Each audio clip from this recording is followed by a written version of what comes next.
Hi there, I'm Robert and you're watching 10 Years to Retirement, my channel documenting my journey towards eventual retirement, hopefully in around about 10 years or so.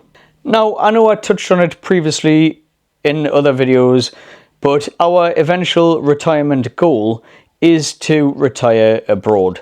Specifically, we are looking at rural Portugal with a little off-grid property, or at least off-grid as much as we can.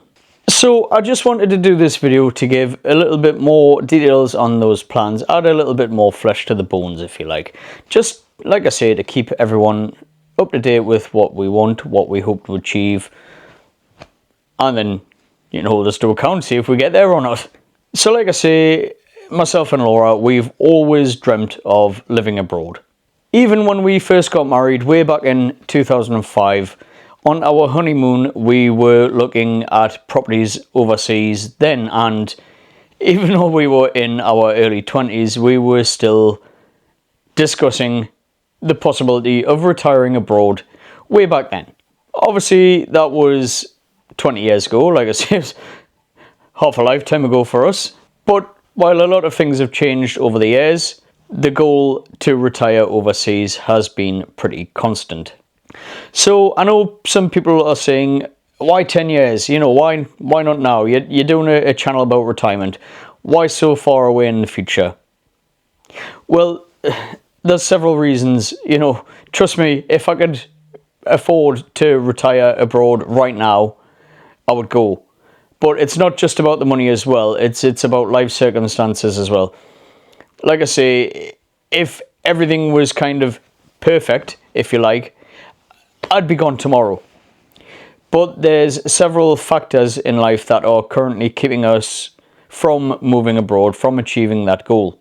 Now, some of them are good things, some of them are not so good things. There's one thing that we want to try and put off as long as possible, but we'll get that shortly. So first of all, our immediate thing that is stopping us is our teenage son. So he is 16, he has just started his first year of college just a few weeks ago at the start of September. So it would be very unfair to uproot him from everything that he knows right at the crucial stage of his life, really. Drag him away from all of his friends, drag him away from everything he knows, and plonk him in the middle of Portugal, in the middle of a foreign country thousands of miles away, to pursue our dreams. That would be incredibly selfish of us, for myself and my partner, to do that. And it would be incredibly unfair to do that to my son. Obviously, on top of the fact that it would be unfair for doing that to him, there's also the fact that we need to take into account citizenship and residencies and whatnot. Since Brexit, it's not just a case of saying, right, we're going to move and away we go. Now you need to obviously apply for residency, you need to hit the criteria for residency, including minimum incomes or having funds on hand, and so on and so on. So while we are confident that when we do go, we will have enough funds on hand or in reserve to meet that criteria, not so much so for our son.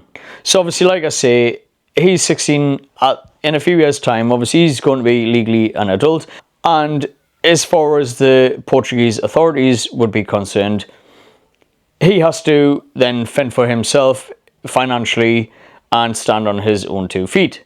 And I don't think he'll be ready for that, to be blunt. You know, obviously he's at college, he wants to go off to university, he's going to need supporting through that. And like I say, dumping him in a foreign land with us thousands of miles away, that's not going to be supporting him, that's going to be making things worse for him. So yeah, so that is the main thing that is stopping us going right now. Hi there, I'm sorry to interrupt the video that you're watching. I'm just going to ask a quick favour from you if you don't mind. So the YouTube algorithm works on positive interactions. So if you don't mind, could I please ask, could you quickly give this video a thumbs up, leave a little comment in the comment section below, and if you're not already a subscriber, please would you go and hit that subscribe button right now? I really appreciate if you do that. It really helps my channel. But anyway, sorry for the interruption, and back to the video. So the next thing that's stopping us going now is my partner's elderly mother. She's not stopping us as such. So my partner, basically, she doesn't want to go and leave her mother by herself, which is perfectly understandable. So my partner's basically said until her mother is no longer with us, she won't consider going. That is the one that I mentioned earlier where we said we want to put that off as long as possible. I'm not so selfish that I would wish her to be gone so I can get my dream of going abroad. If it means that we need to delay it by, instead of being 10 years, 11 years, 12 years, 15 years, whatever, then so be it. I know how important my partner's mother is to her, and I would absolutely never, ever, ever, ever, ever dream of asking her to essentially abandon her mother for us to bugger off abroad. So she does a lot for her mother. She just basically, she wouldn't, and I would never ask her to go without her. So yeah, so that is another thing that is stopping us from going sooner. So moving abroad, how do we plan to fund it? Like I said in the previous video, a couple of videos back, we currently have zero savings. How are we going to fund a lifestyle abroad with zero savings? As I mentioned again in the video, where we have my house and then also we have my partner's flat where our daughter currently lives with her child.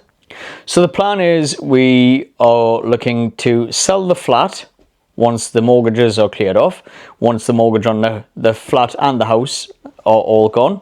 Currently the flat is valued at around about £80,000 or so. So let's just say for argument's sake we get the £80,000. I know obviously prices might go up, they might go down. There'll be fees to pay, there'll be probably taxes to pay, but let's just say for argument's sake, after everything's all said and done, the flat's gone to somebody else and we have £80,000 left in the bank. We plan to take a few months off work and go over to Portugal, where we eventually want to move to, go around the local areas, having a look at properties that are available and looking to purchase one to be our holiday home. Now, I've said I want to go to rural Portugal and have it as off-grid as possible, but what we don't want is a rundown derelict property. We want somewhere where we can move straight into if we wanted to. Once we buy the property and we have it as our holiday home, we'll spend the next few years or so getting it furnished, getting it exactly how we want it, getting any renovations done, any projects on the land done. I know one of the criteria for me is having an area of land so when we eventually move there, I can grow my own fruit and vegetables and produce. You know, it's something that I love doing. So yeah, we want to obviously make sure that everything is all right, all set, all done, ready for when we eventually call time on our working careers and head over there to live. So once that time comes, however long that takes, like I say, obviously I've estimated 10 years, but whether it's 8 years, whether it's 18 years, whatever, when that time comes, we will kind of up sticks from the UK and go and live in the property permanently in Portugal. From the time of us clearing our mortgages on the flat and the house to the time where we decide to move over to Portugal permanently, we are going to continue saving what is currently our combined mortgage payments every month. It's around about £950 a month. So we are going to save that every single month and just lock it away in a savings account where we can't touch it. We won't notice it because we've never had it, if that makes sense. And that is going to go towards our living costs once we move there. In addition to that, we will be selling my home that I'm in currently now. And we are obviously going to add that money to our retirement pot as well. And obviously just draw down on that as and when needed. Now, I know some people will say, oh, well, why don't you rent it out and get a continuous income? To be totally blunt, I can't be bothered with the hassle. You know, knowing my luck, I'll get some absolute scumbag who will destroy my property. Instead of me being able to sell the property at the end of it and make a nice little wedge of cash, it'll probably cost me a nice little wedge of cash to put right any damage that they cause. Obviously, rightly, Labour are bringing in new protections for tenants where it's going to make it harder for landlords to ask tenants to vacate the property whenever they like.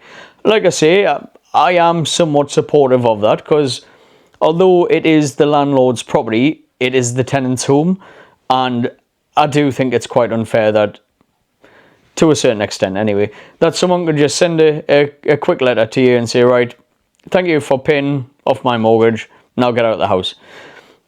I've just had one of my friends from work go through this, and it's not pleasant. She's lived in that property for nearly 30 years. She'd raised her kids in there. The original landlord, as far as I'm aware, passed away. The property got passed on to their children. The children sent the letter saying, get out. You know, that's not fair. So I don't want to be in that position where I do that to somebody. Like I say, when we're ready to kind of go there, I'll have no need for this property. So we'll liquidate the assets. We'll sell everything. We'll gut the house. Obviously, we'll leave some things in as part of the sale. Might leave the white goods, the sofa, whatever sofa we have at the time. Just have it all included in the sale, and like I said, just then we're done, you know. So what do we want when we get to Portugal? As I say, we want to have quite a rural property, but not too out of the way, because as I've said to Laura, it's our retirement home. We have to keep in mind that, well, the hope anyway, is that we are going to grow old in that home and eventually pass away. It's almost inevitable that obviously one of us will die before the other and leave the surviving partner there by themselves. If you're right out in the middle of nowhere, it's going to be a very, very lonely existence. So, like I say, while we want it rural to a certain extent, we don't want it totally out of the way where the surviving partner would be totally cut off from everyone, because that's a surefire way to kill off the survivor, basically. They'll die of loneliness. We do want to have a bit of land around the property. Like I say, I'm quite keen for growing fruit and veg. I've done it before. I used to have an allotment for many years. I had to give it up though because I didn't have time to do it. I do that many things currently. I didn't have time for the allotment, which is a shame because I really loved it. I would go on my days off previously and I would spend the full day at the allotment and not even realise that I wasn't passed so quickly. So yeah, we want some land to grow our own produce, some fruit and veg. We aren't too keen on having livestock, so we did consider like chickens for eggs, for example. And like I say, the thought of having fresh eggs, yeah, lovely. But I've never raised chickens before in my life. I don't know how difficult it is, so I think we'll probably give that one a miss for now at least. Like I say, we'll stick to the fruit and veg for now. Obviously, it's a retirement home. We do want to be able to enjoy our time there. Ideally, we'd want somewhere that has either a small pool or the space to have a pool put in. We're obviously not talking Olympic-sized swimming pools here, you know, just something that's big enough to get in, have a splash around, have a cool down in the mid-40s summer heat. And like I say, do a little bit of swimming, just a few lengths or whatever, just to try and keep the ticker happy, keep it healthy. And obviously in terms of bedrooms, so as of right now, we currently have 2 children and 1 grandchild. While I can't have any more children, that's not to say we won't have any more grandchildren. So obviously we are going to need place for them to come and stay if they want to. So we are looking either towards a 3 or possibly a 4 bedroom property. Like I say, just so if our kids want to come, or future grandchildren who aren't here yet want to come, or our current grandchild wants to come, then there'll be more than enough room to accommodate them. One of the other things I'm quite keen on having, this might sound silly to some people, but an outdoor cinema. Do you know, like the old American drive-in movies where they'd broadcast the movie onto a projector screen, on a massive screen, and you'd sit in your car and you'd watch the movie? Well, I don't want to sit in the car as such, you know, just an a nice comfy outdoor chair would be nice. But like I say, I'm thinking a movie projected onto a screen with a soundbar just to give off the volume. You know, a big 8-foot screen. I've got a projector currently, and I love watching like boxing fights, for example, or the football. I love watching those on the projector screen. Now, it's too cold in the UK to sit out in the dark watching a film in the winter time, obviously when it gets dark. And if you want to do it in the summertime, you have to wait till about 11 o'clock at night for it to be totally pitch black, and by then it's too late to watch it, so you can't watch it there.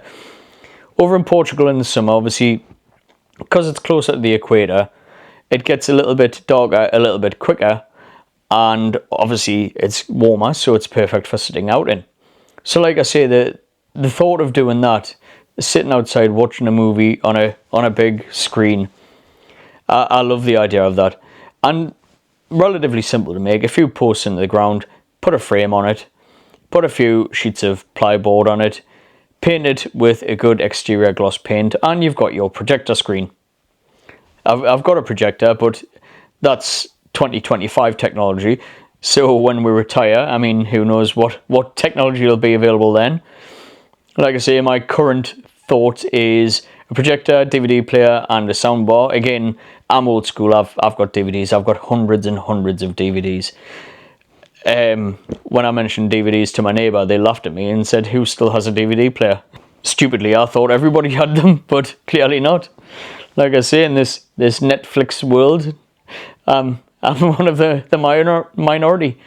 But the good part is I get the DVDs for next to nothing now because people are giving them away. We obviously said that we want to have it as a holiday home temporarily until we get ready to retire and move there permanently. How are we going to maintain the property while we aren't there? So we do have friends that live in Portugal, and provided obviously we are close enough to them, we would see if they would be willing to keep an eye on the property for us, you know, act as caretakers, go up once or twice a week, just make sure everything is okay, and obviously collect any mail, open it on our behalf, and let us know if there's anything important. Obviously, you have remote security cameras nowadays, so we'd be able to put Wi-Fi linked security cameras over there and log in from the UK to keep an eye on things. Obviously, you can set the security cameras to send an alert, so if like someone was to break in, for example, hopefully not, but let's say we were in the UK and somebody broke in to our property over in Portugal, we'd get an alert on the camera, we'd be able to contact our friends in Portugal, they'd be able to ring the police, and the police would be able to go to the property, and obviously our friends would be able to go to the property as well. Obviously not before the police, because we wouldn't ask them to go and put themselves in danger. But yeah, so that's how we plan on maintaining the property as a holiday home until we are ready to move there. So I'm not going to ramble on too long because I've just looked and it's been recording a very long time. Obviously by the time I edit it and cut bits out, it'll cut the time down a little bit. But it's probably going to be a 15-20 minute video or so, so I apologise if it's going to be boring. So anyway, as always, what's your thoughts on this video? Please do leave a comment in the comment section down below. We do reply to all comments where we can. If you've enjoyed it, give it a thumbs up. If you haven't enjoyed it, give it a thumbs up anyway, because it helps us. Only joking. It's up to you if you give it a thumbs up or not. We do appreciate it if you do. But and also, if you are not already a subscriber, please do hit that subscribe button. Like I say, it helps our channel grow. We are trying to grow this channel towards monetization. We need 1,000 subscribers. As of the time of recording, we are at 85, so we've got a little way to go. So if you're not a subscriber and you're watching this, please do hit that subscribe button. Anyway, thanks for watching, and bye for now.